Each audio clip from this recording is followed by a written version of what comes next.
Armed Forces of the Philippines has a new Chief of Staff, General Antonio Nafarrete.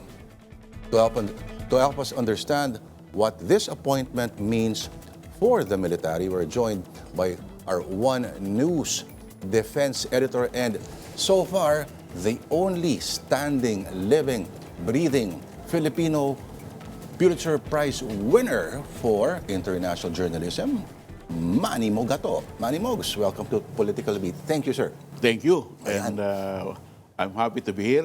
Honored to be interviewed by the one and only Lord De Vera. And it's a great honor for me to interview you, sir. Thank you. Okay. First of all, okay, ang background ni Nafarrete, sinasabi, true blue Scout Training Army guy talaga. Sinasabi nila, no? Tama Combat experience. Combat experience at Mindanao talaga. Mindanao. He has been in the Zamboanga and Cotabato areas for a longer time. But he was also the chairman of the CISPAR committee with the MILF. Ano ibig sabihin pag ganun? So may combat at the same time, may ganyang experience sa diplomasya. Well, ang good thing is he was able to maintain yung ceasefire between the Moro Islamic Liberation Front and the Philippine Government Forces. As you all know, that after the peace agreement was signed during Aquino's time, there has been a very low incident of fighting between the Moro rebels and the government. Actually, the level of vertical violence has gone down to almost zero. Walang labanan between the MILF and the rebels. Kung meron mang labanan that is happening in central Mindanao, it's between two feuding MILF rebels or other rebel forces against another rebel forces, which means this is more horizontal violence. Okay. So si Nafarrete is a member of PMA class, yung Big Kislay of 1990. Yeah. So, sino-sino ang mga kilalang mga galing sa batch na ito? Aba, yung Air Force Chief. Air Force Chief. Oo, si Lieutenant General Arthur Codura. Yan ba, isa rin sa mga napipisil na mga pangalan? Nasa shortlist. Nasa shortlist. Nasa shortlist. Okay. Sino-sino pa ang mga top contenders for Chief of Staff? Yung talagang alam ko na gustong-gusto ni Secretary Teodoro, yung dating ISAP Chief na ngayon Deputy Chief of Staff, si Lieutenant General Edmundo Peralta. ISAP, hindi Air Force? Hindi, Army yan. Army din. Army Okay. din, oo. Actually, ito yung naipit sa Senate Di ba? Isa, okay. Oo, yung, isa sa diba, dalawa. Lima yung... Lima pala, sorry. Lima, isa yung number 1 doon. Kasi he was being promoted from 2-star to 3-star and from ISAP to Deputy Chief of Staff. Gustong-gusto to ni Secretary Teodoro because he's the one protecting the first family as an intelligence chief. Parang yung Zagala dati. Yung ba yun? Sagala is PSG. PSG. Oo. Oh.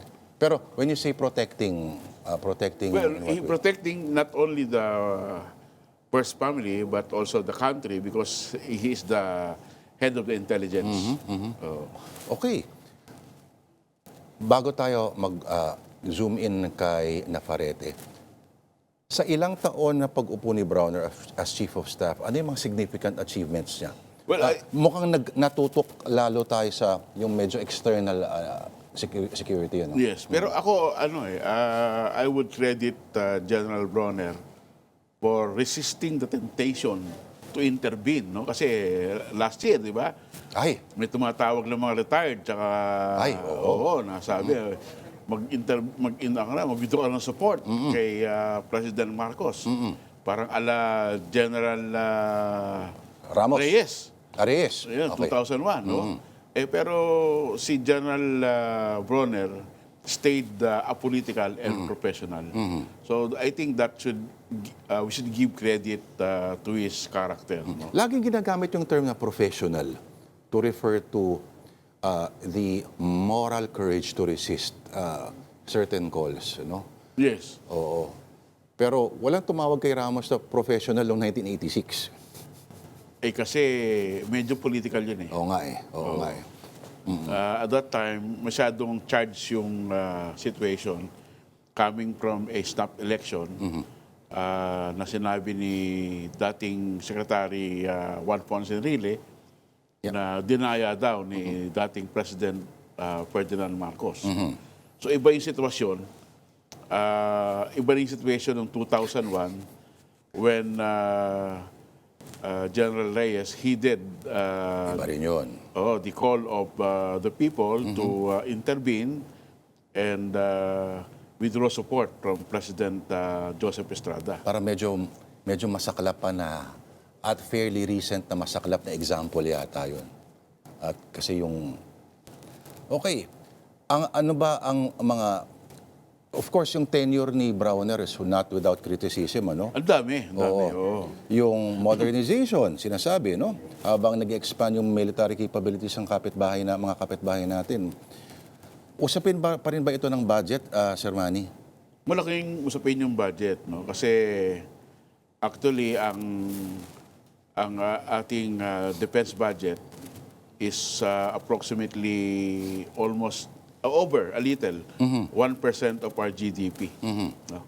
Kung ang GDP natin mga 300 trillion pesos, so mga dapat 300 about more than 300 billion yan, yung 1%, no? Pero ideally, dapat ang sinasabi ni Defense Secretary Teodoro, mga 3% ang defense budget natin to modernize, no? Pero kasi ang defense budget natin, hindi naman kasama dyan ng modernization. Iwalay pa yan. Ganon? Oo, kasi yung modernization is a trust fund. Okay. Oo, pero ang problema, no, yung mga lawmakers natin did not pay attention to the modernization. For example, this year, ang binigay lang na fund for modernization is 40 billion. No? Although, on paper, about 90 billion. Pero yung 50 billion dyan, unprogrammed. So, wala pang pera. Ang may pera lang, yung 40 billion. Ngayon, kung tinignan mo, parang malaki 40 billion. Pero pag tinignan mo maigi, halos 90% ng 40 billion na yan, naggastos na. Oo. Pinambayad dun sa mga binili nung panahon ni Duterte. Kaya na-obligate na. So, ang naiiwan lang, parang mga 10 billion o less than. At may mga operability issues pa yan. Ang interoperability issues, marami dyan sa mga gamit na yan ay malamang hindi na rin napapakinabangan. Hindi, puro bago yan. Bago? Okay. Ang problema mo lang dyan, iba-iba ang pinanggalingan.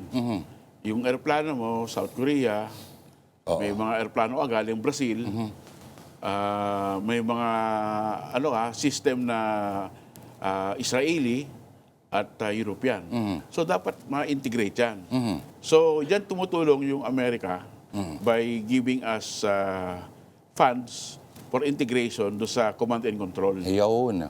Okay, pero yung mga joint commands, no, yung mga joint forces, halimbawa, yung sa mga branches ng military, mukhang may significant achievement din daw siya doon. Bago kasi bago lahat yung mga joint commands na yan, yung logistics, communication, intelligence, sa panahon lang yan ni Gibo nangyari.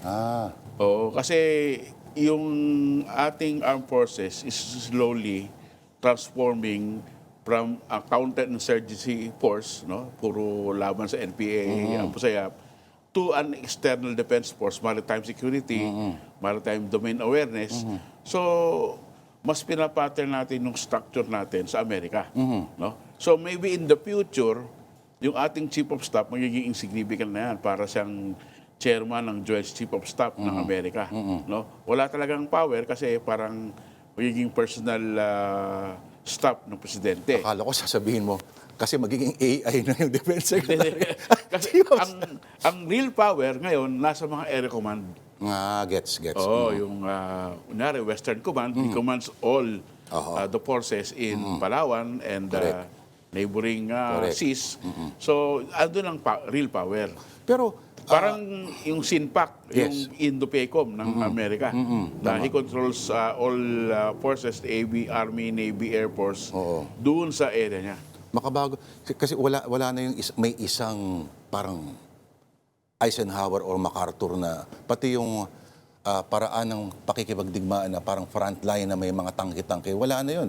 So, Meron pa rin yun. Kaya lang, siguro, depende sa contingency. cyber capability. So, mukhang nagtumutok din dyan itong si Browner. Cyber capability, space, no? Space, tsaka yung tinatawag nila na modern warfare, drones. Teka, bukas na lang yung word of the Lord. Parang mas maganda tong usapan with Mr. Mogato. Manny Mogs, okay. Professionalize the institution, sinasabi nila, no? Yung sinasabing, bakit nga ba yung pagiging professional, no? So far, itong mga past few, ano ang nang susi dyan? Alam mo kasi, importante yung pagiging professional kasi kung babalikan mo yung... Maliban sa sahod. Hindi, balikan mo yung ating history ng military. Galing sila sa interventionalist at adventurism. Yeah. No, na nagkaroon ng maraming kudita nung panahon ni Cory Aquino. So parang nagkaroon ng messianic complex yung ibang leaders ng military. Na hindi na nagot sa mga kasalanan nila. Yes. So little by little, step by step, binabalik nila yung military doon sa traditional na dapat nilang gawin. Yung mandate nila to protect and serve the people. No? So, At yung dapat hindi sila political. yung civilian supremacy pa rin. Yan. Mahalaga. Pero alam mo, parang malabo mangyari. Bakit? Kasi yung structure ng military natin, no? Like, bakit army? Kasi yung army natin, medyo may konting politika yan eh. Sige nga, tayo lang dalawa nag-uusap dito. Kasi ang commander ng military, may area na inalalagyan. Territorial sila eh. No? So, dumadaan sila sa commission on appointments. Nako. Diba? So, alam ba sa military, yung promotion from lieutenant hanggang kapitan, automatic yan. Every certain period of time. No? So, pag naka 10 years ka na sa military, usually kapitan ka na. No? Pagdating mo ng lieutenant colonel, general, dyan na yung politika. Kasi naghahanap ka na ng benefactor. Gets. No? So, kunyari, ikaw yung army commander sa isang lugar. Sabihin ng congressman, kung bahala sa'yo, maglagay ka ng tropa rito sa, sa probinsya ko dahil magulo eh. No? So, siyempre, sige, congressman, papadala ko dyan ng isang batalyon. Yan. So, may parang police. Oo. Di ba yung police, merong interaction Yes. with the politicians, kaya may politika. No? So, actually, yung army, may ganun din. Pero ang Air Force sa Navy, puro technical yan eh. Puro lipad lang yan. Tsaka barko ng barko sa dagat, walang gaanong interaction sa politika. Ang sinasabi rin nila, yung mga chief of staff daw na galing army kasi by nature nung ating kasaysayan, mas may combat experience daw itong mga to kumpara mo sa mga nasa Air Force, halimbawa. Oo nga, pero hindi, Sino yung huling Air Force na chief of staff natin? marami na tayong Air Force na chief of staff. Di ba si Santiago? Yung Hindi. putol ni Miriam Payate ho? Si Benji, defensor. Marami na yan. Nagsimula kay Pelayo, kay Asidera, kay Defensor. Marami na, no? Marami ng Air Force Chief. Ang Navy, wala pa. Isa pa lang, si Biason. Hindi pa Navy, Marines pa. Oo nga, no?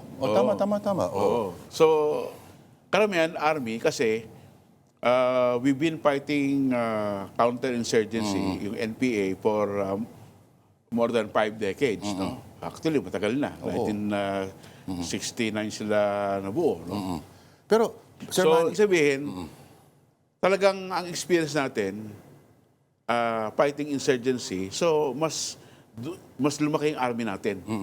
Kaya siyempre may service rivalry. Mas gusto ng army maging chief of staff. gets. Oo. Okay, pinaparap na tayo, no? Maraming salamat. Okay, so next, siguro sa isunod na pag-usapan natin, anong asahan dito sa bagong Chief of Staff ng Armed Forces of the Philippines. Maraming salamat ang ating One News Defense Editor, Manny Mogato. Thank you very much. Yun, no? Ituturo ka ba sa UST? Oo.